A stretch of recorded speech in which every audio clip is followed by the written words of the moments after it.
You know, if I had a nickel for the amount of times I've seen a legendary, generation-defining science fiction trilogy that had an iconic protagonist and musical score with a sequel era that was initially misunderstood but had gained an appreciation a decade later, only to be sold off by its original creator to a soulless corporation that never understood what made it great and immediately began producing a sequel trilogy with no planned story outline that bombed so hard that fans don't consider them canon, and their attempt to broaden the audience only shrank it to the point of losing almost all cultural relevance, I'd had 2 nickels. It's not a lot, but it's strange it's happened twice.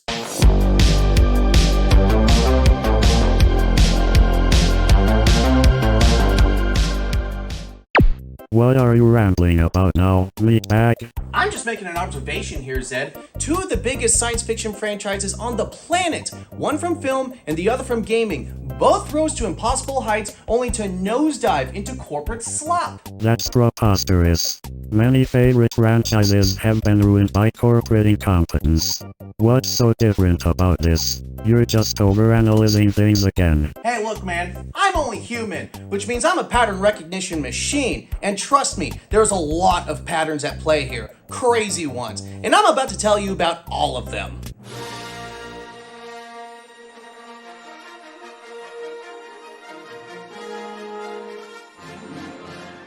Now sure, Halo's taken some inspiration from Star Wars over the years, but this isn't about thematic parallels or narrative influences. Oh no, this is about the real parallels. The freakish, one-to-one similarities in how both of these once untouchable juggernauts of science fiction follow the exact same path into creative ruin.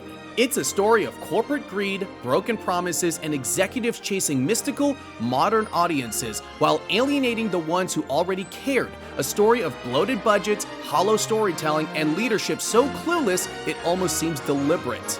It gets weird, and what's even weirder is that I haven't seen anybody else talk about this or even notice the similarities between these 2 perfect case studies of what not to do to a franchise with a license to print money. Doesn't anyone notice this? I feel like I'm taking crazy pills! So sit back, grab a pen, and take notes, because I'm about to break this whole case wide open before I start sounding like a crackpot with red string and a cork board. I got a bad feeling about this. Alright, let's rewind the tape. Back to the beginning. Back when both of these universes meant something and were at their peak. For Star Wars, that's the original trilogy, where you had scrappy filmmaking, groundbreaking visuals, and George Lucas still pretending to be a humble film director instead of the mad genius who'd go off to rule a merchandising empire.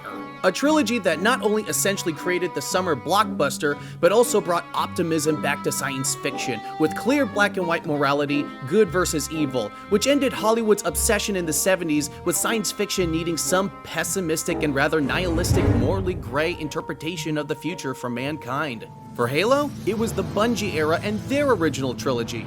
Plus ODST that took place between 2 and 3, and Reach, which was the prequel to the first. When it wasn't just another shooter, it was the shooter that single-handedly made Xbox a household name and not some one-off failed project by Microsoft. The one that proved that FPS games can work on console, popularized LAN parties and later online multiplayer, and made teenage boys hum Gregorian chants in the bathroom unironically.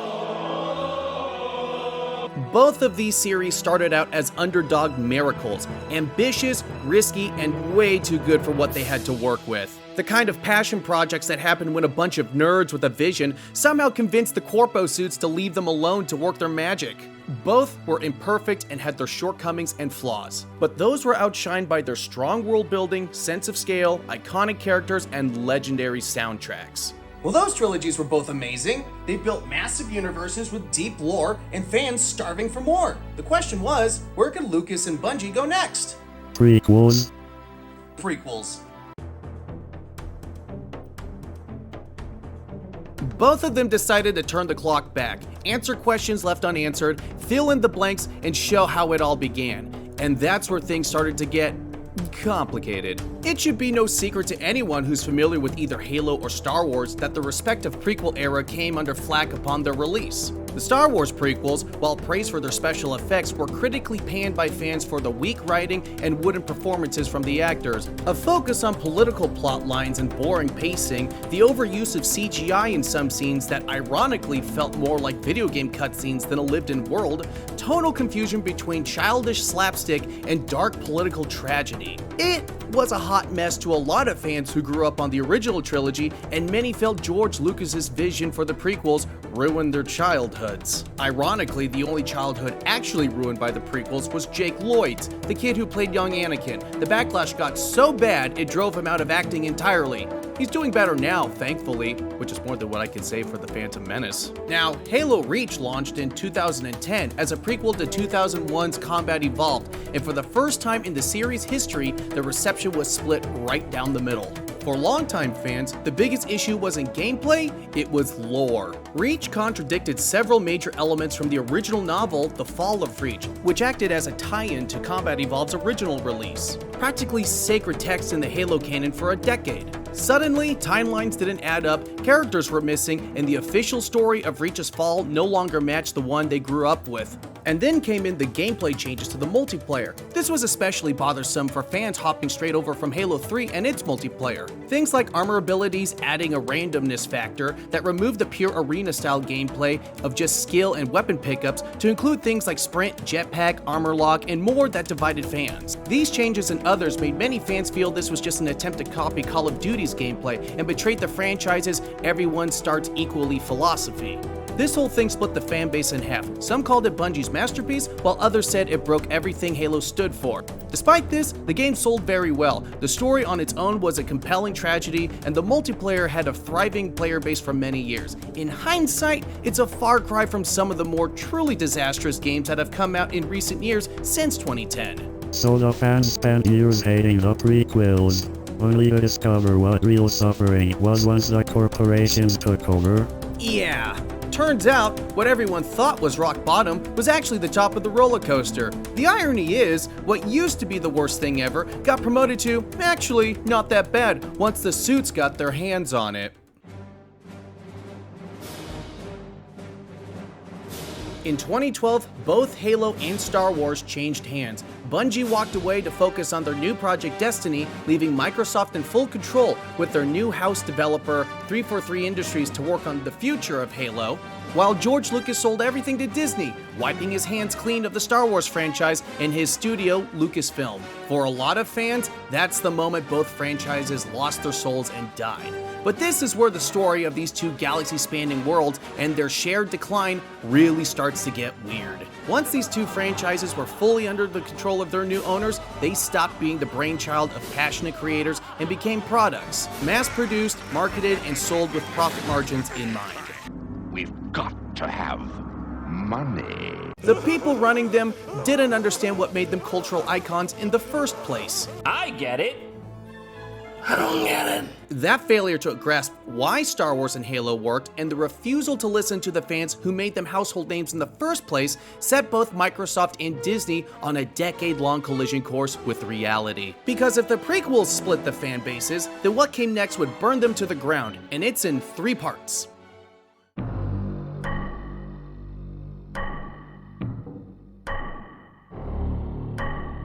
What's funny is, the first entry in both these sequel trilogies stumbled for entirely opposite reasons. The Force Awakens played it way too safe, nostalgia baited, and brought back the original cast, and even recycled A New Hope's entire plot.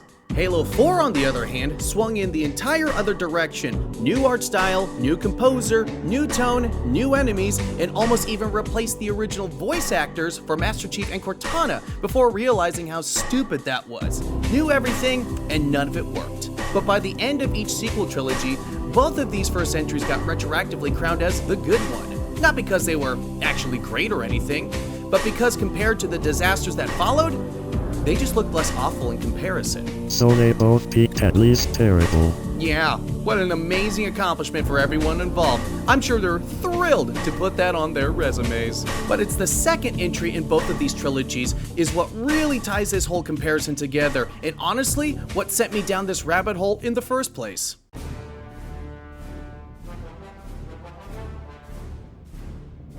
The Last Jedi.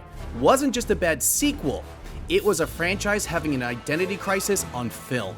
The kind where everyone involved seemed to be making a completely different movie. The marketing promised a continuation of the mystery and myth building from The Force Awakens. Who is Snoke? Who are Rey's parents? What's Luke been doing all this time?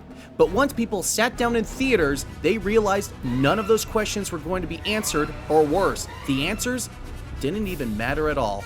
Instead, audiences got a 2.5-hour lecture about how heroism is overrated and the past doesn't matter. In fact, the past should be left to die, which was literally one of the taglines for the movie, a not-so-subtle jab at all the longtime fans that Star Wars wasn't theirs anymore. Rey's big lineage reveal? Nobody. Snoke, that supposed big bad for the trilogy, killed mid-sentence. Finn, sent off to a casino side quest so pointless it felt like padding for a streaming show, and prematurely killing off his main adversary, completing his story arc and giving him absolutely nothing to do for the final film.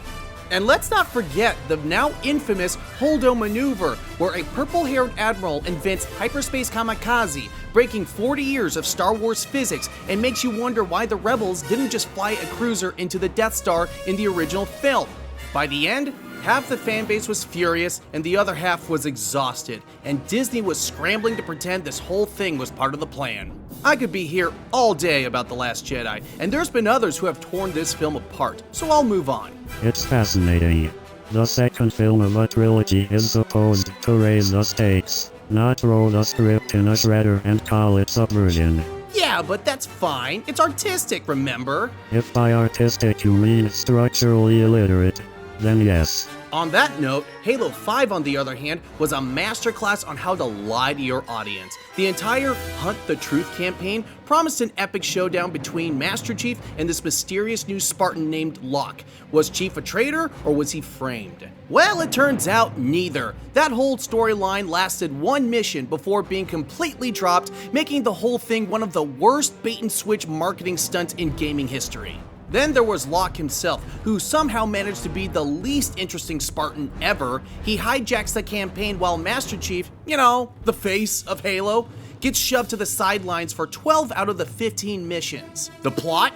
A confusing, lore-breaking mess that ends with Cortana coming back from the dead after she had died in the previous game as an evil AI space dictator, taking over the galaxy with the help of some ancient super space weapons called the Guardians. Halo 5 Guardians and Star Wars Episode 8 The Last Jedi didn't just stumble, they broke their respective trilogies. These were attempts at subverting expectations that, and I can't stress this enough, turned out to be unmitigated disasters. Whatever holdout of fans were still hanging on after the first entries finally gave up after seeing these. It wasn't disappointment anymore, it was the sound of millions of fans collectively checking out.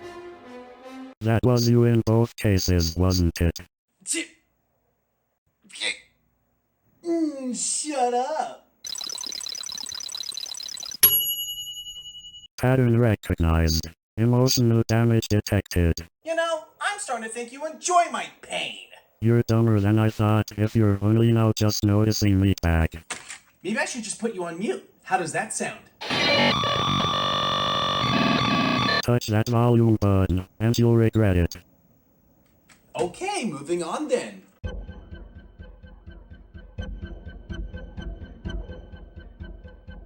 After the extremely negative reception to the changes both Disney and Microsoft made to these entries, both franchises pressed the panic buttons and entered damage control mode, desperately trying to undo the middle installment's disaster while pretending everything was fine. Please disperse. Nothing to see here, please. Which brings us to the third and final entries into the respective trilogies, projects that existed for one reason and one reason only, to fix everything the last one broke. Disney dragged J.J. Abrams back into the director's chair for Episode 9, The Rise of Skywalker, after Rian Ruin Johnson's subversive masterpiece nearly set the fandom on fire. Meanwhile, Microsoft and 343 Industries vanished for 6 years to cook up Halo Infinite, their so-called spiritual reboot, meant to win back the fans they'd just alienated. And the result? Well, let's just say both franchises learned the same lesson. You can't fix a broken story by duct taping nostalgia over it.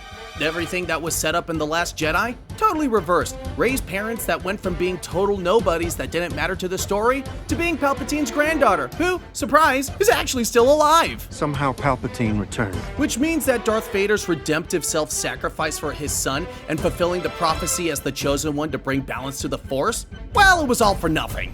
Snoke dying suddenly? Oh, he was a clone the whole time.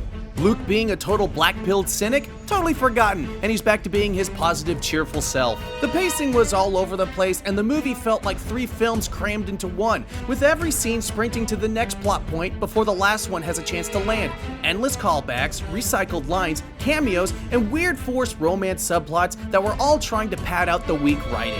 There was no breathing room for any of it, or any emotional weight, just frantic damage control. They tried to atone for The Last Jedi's sins, and somehow created a whole new batch that broke the canon even worse. The Rise of Skywalker wasn't a conclusion to a trilogy or even worse, a 9-part saga.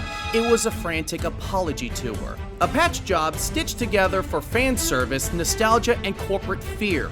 It tried to please everyone, and in doing so, it pleased no one. So they fixed the broken sequel by breaking the entire saga. Bold strategy. Yes, they certainly turned everything from bad to worse with that decision. Meanwhile, over at Microsoft, 343 was cooking up their own spiritual reboot, emphasis on spirit, because the soul was already long gone. The dramatic art style change they made in 4 and doubled down on in 5, they totally backtracked on, trying to recapture the old Bungie era look that everybody loved to some level of success. But the story? They hit the reset button so hard it caused narrative amnesia. The entire Cortana-led created rebellion? Gone. The Guardians that took over the galaxy? Vanished. Cortana herself? She died off screen. It was like 343 was so embarrassed by Halo 5 that they just skipped over the cutscenes, explaining how we got here and hoped nobody would ask questions. What fans got instead was essentially Halo Far Cry Edition, a semi-open world with repetitive outposts, identical missions, and enough copy-paste objectives to make Ubisoft blush. Sure, it felt good to play, but the campaign ended on yet another cliffhanger, teasing future updates that never came. Their 10-year plan, where Halo Infinite was supposed to be a platform for future updates, DLC, and content released over the next 10 years, was a disaster and turned into a 2-year content drought with delayed co-op, no Forge at launch, and a multiplayer grind so bad it felt like 343 was testing human patience as a feature. All because their new Slipspace engine, which they were hyping up the whole time leading up to Halo Infinite's launch, was a complete nightmare to work on and develop for. Which is why you don't hire contractors to write your code and then not have them leave any notes for the team on how it even works in the first place. And story-wise, it was fine. In the same way that Cold Leftovers is fine. The new main villain was the most generic angry brute imaginable, and Chief's new AI companion, literally named The Weapon, was a Walmart branded Cortana. No, wait, it's even worse. She was a Sam's Club branded Cortana. Fucking Sam's Club! You ain't getting that Costco branded AI companion. Not in this household. Welcome to Costco. I love you. After 6 years in development hell, engine rewrites, leadership swaps, and a year-long delay after a first exposure with fan expectations failed. This is not okay. This needs to stop now. This is cancer. The end result wasn't a comeback, it was more corporate slop, where the only thing that wasn't broken was the online shop. Nothing went right for Halo Infinite, and it was a hollow reboot pretending everything was fine while quietly burying the wreckage of the last game. It's strange really. The more they tried to bring Halo back to life, the more dead it felt. Oh, it's beyond strange. The level of incompetence on display by management here should be studied in business schools. I detest giving you any credit me back, but you've made an astute observation. There are many strange correlations between these two franchises at play here. I know it's a lot for you to swallow your pride like that, Zed, so thank you for the rare compliment. So is that everything? Not quite. We have a couple more weird parallels before we wrap things up here.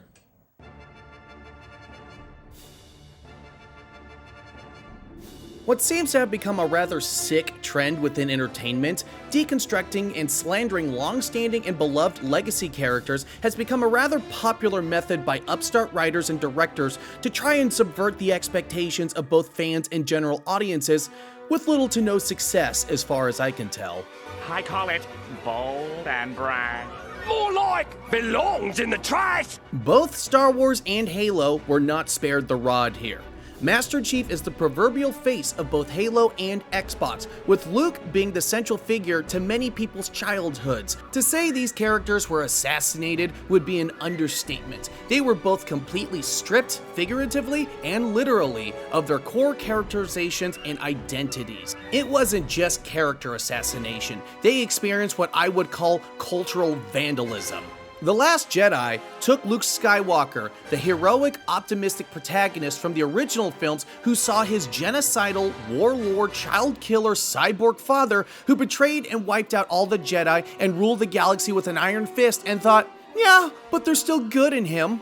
But then turned him into a bitter old hermit who gave up on the Jedi and said that being a hero was overrated, all because he had a bad dream about his nephew one time and thought, nah, this bitch gotta die. Master Chief arguably got it worse, not in the games themselves, but in the Paramount Plus TV show.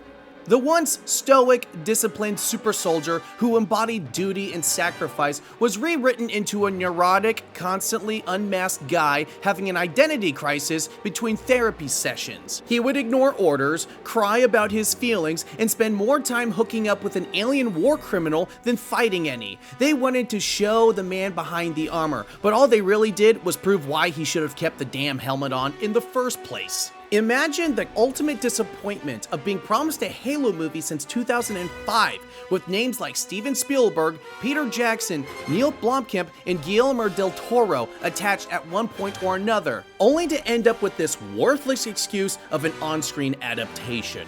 And what really seals this comparison for me is how both Master Chief and Luke Skywalker, the literal core protagonists of their franchises, were completely dismantled both in spirit and in portrayal.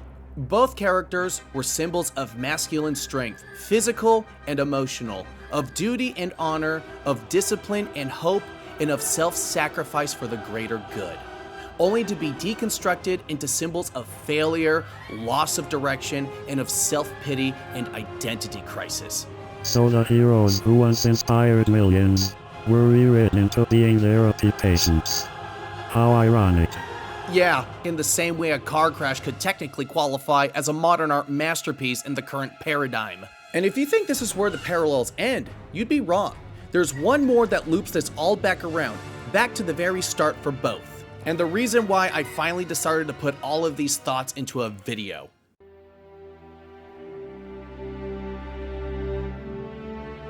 Just when you think it can't get any weirder, both franchises decided to eat their own tails in the name of nostalgia, a desperate bid to claw back the cultural relevance they've long since lost and squandered. Disney and Lucasfilm have announced the re-release of A New Hope in theaters for Star Wars' 50th anniversary, with allegedly the original 1977 theatrical cut that was recently rediscovered and screened by the British Film Institute last summer. Something fans have begged George Lucas to do for decades, ever since his special editions rewrote history. And with Microsoft and 343 Industries now rebranded as Halo Studios in a last-ditch effort to escape their own failures, are going back to square one, a full remake of Halo Combat Evolved for the franchise's 25th anniversary, and for the first time ever, it's launching on the PlayStation 5. And with that, the cycle is complete. Two genre-defining universes, both gutted of their souls by corporate hands who only saw dollar signs, not the wonder that made them profitable in the first place. With no real foresight or coherent plan for their sequel trilogies, both marched full steam ahead, convinced their legacies were unsinkable, right until they hit the iceberg called reality check. In trying to expand their reach to audiences that never asked for it, they only shrank the ones that already cared. Over the course of a decade, both Star Wars and Halo were run into the ground by their own caretakers. Now, with Disney and Microsoft at the end of their ropes, these once galaxy-sized franchises, which once earned billions, have now become costly reminders of their own hubris. And so now they return to the beginning, to the moment where the magic was real, when imagination came before marketing. As a lifelong fan of both, I can only hope these re-releases somehow manage to recapture what they've both forgotten, what made Star Wars and Halo special in the first place. You don't really believe that, do you? No, not in the slightest. So what's your takeaway here, Zed? Two completely different franchises, ran by two completely different corporations, somehow followed the exact same path into creative bankruptcy. It does appear statistically improbable, yet here we are. Two industry giants, both mismanaged into the same early grave. Right, but that's the thing, isn't it? Everyone always says it's just coincidence. Different people, different goals. But when you take a step back and look at the big picture, it's the same pattern every time. Passion gets replaced by quarterly projections, creativity gets crushed under committee, and nobody steering the ship can even remember why people even care in the first place. Pattern recognized. Human incompetence remains a constant across corporate structures. See? And you wonder why you're stuck in that monitor. Well, meatbag, you were right. You found a pattern. Congratulations. Aw, thanks, buddy. A pity you can't find a girlfriend. Thanks. Please like and subscribe, it helps with my depression, but of course that's up to your discretion. That was pretty wizard, wasn't it, son? What? I'm bringing it back!